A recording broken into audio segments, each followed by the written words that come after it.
Ciao everyone, I am Massimo from Crown Tours, and today I am excited to share with you the story of a remarkable woman who lived in the 17th century, whose face became immortal. She was famous for being the muse of the legendary artist known as the Caravaggio. Caravaggio often used common people as models to depict religious figures, but with her, he went too far.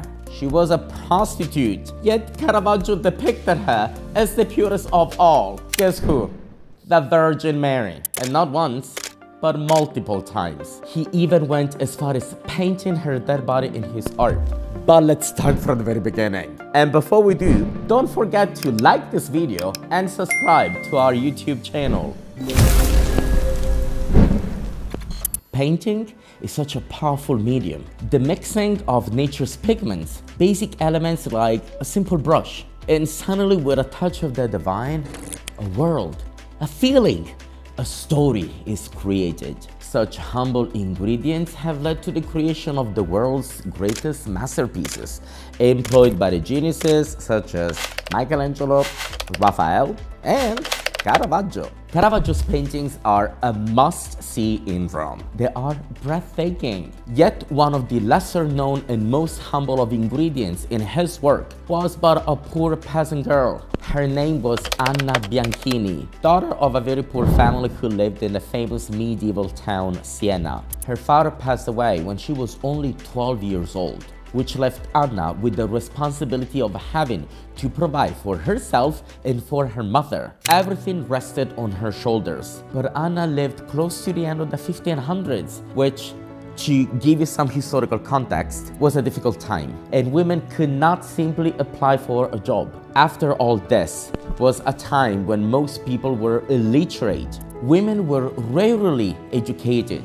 And in such a tough environment, Anna had to be resourceful. Deciding to take charge of her life, she began making some money by resorting to her modest profession, prostitution. Indeed, throughout the 15 and the 1600s in all of Europe, we witnessed a phenomenon. The phenomenon of the courtesans. Women who, by engaging in prostitution, were able to emerge from poverty, to play significant roles in both politics and society. This change led Anna to move from her small town in Siena to the big city of Rome. Rome was the center of business and politics back then. I always say that in Renaissance period, Rome was like the Big Apple. And when I usually tell this story, I make reference to a very popular movie that I'm sure you folks that are watching this video have seen a dozen times. The movie is Pretty Woman. If we think about the love story between the two main characters, Julia Roberts plays the lady of the night who falls in love with a very rich client, Richard Gere. Think of this particular movie when listening to the story of Anna, because that is why she left her home behind. Just like in the film, moving to the big city offered more possibilities. In Anna's situation, it meant access to more clients, and on a monthly basis, this amounted to a bigger possibility of emerging from poverty. Eventually, Anna got to know the famous painter, Caravaggio, because it seems that they were neighbors for a little while. This encounter changed Anna's life as she became Caravaggio's first, most frequently used model. In fact, we still find Anna Bianchini to this day in 4 very famous paintings. 2 of them are in the lovely museum in downtown Rome, the Galleria Doria Pamphili. Anna plays the Virgin Mary in the Rest on the Flight to Egypt by Caravaggio. She also enacts the role of Mary Magdalene in the other canvas that we find in the same museum, the Penitent Mary Magdalene. Art historians believe that she was chosen by Caravaggio because of her porcelain skin and her ginger hair. A ginger mother of God was unprecedented at that point in time and bound to catch attention, even though it was an honor for her to model for the famous painter Caravaggio. At the same time, it was a controversy to see a prostitute playing the role of the Virgin Mary in an artwork, and 6 months later, playing Mary Magdalene.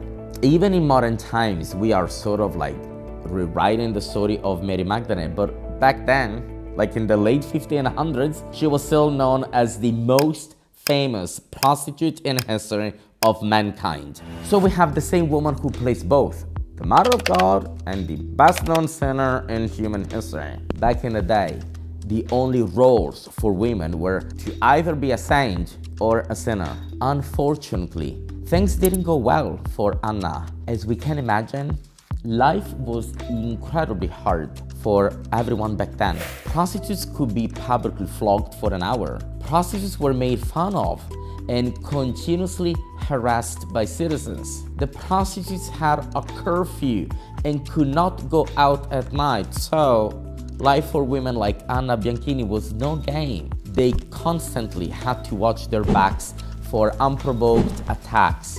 Anna Bianchini was arrested so many times during her lifetime, which we know lasted only 24 years. Thanks to surviving historical arrest records, we have access to detailed information about her life. Anna's dream of becoming a famous courtesan, gaining important connections, and never-ending love affairs with lords and gentlemen, sadly, never came true. In 1604, the body of a drowned 24-year-old woman was fished out of the Tiber River. It was Anna Bianchini. Her death was ruled to be suicide, but already in 1604, the word was that she had been murdered.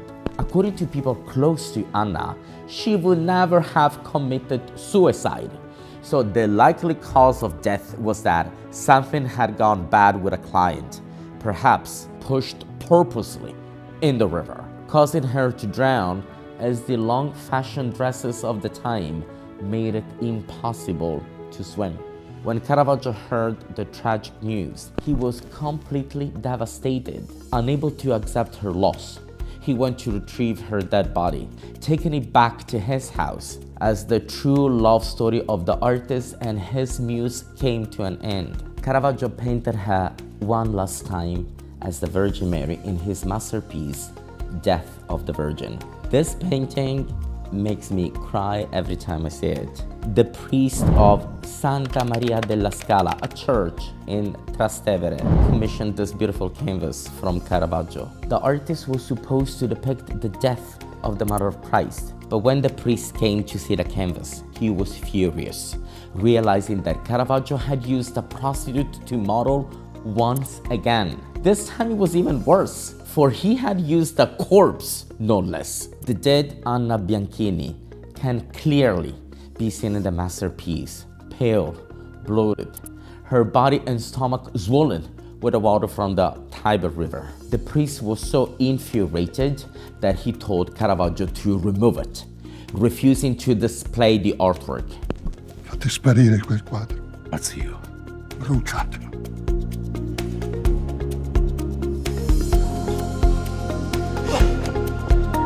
In those times, to represent the Virgin Mary like that was heresy, an actual crime. Fortunately for Anna, Caravaggio, and for us, the work still survives today, as Caravaggio was able to sell the artwork to the Duke of Mantua, saving it from destruction. Nowadays, it's still visible in the Louvre Museum in Paris, not so far from the Mona Lisa. So, next time you pay a visit to the Louvre, look for Caravaggio's masterpiece. Spend a quiet moment thinking of the tragedy behind this great work, the short, tragic life of Anna Bianchini, the poor peasant girl from Siena who enchanted, loved, and inspired the great Caravaggio, a most humble ingredient who forever lives on in his work.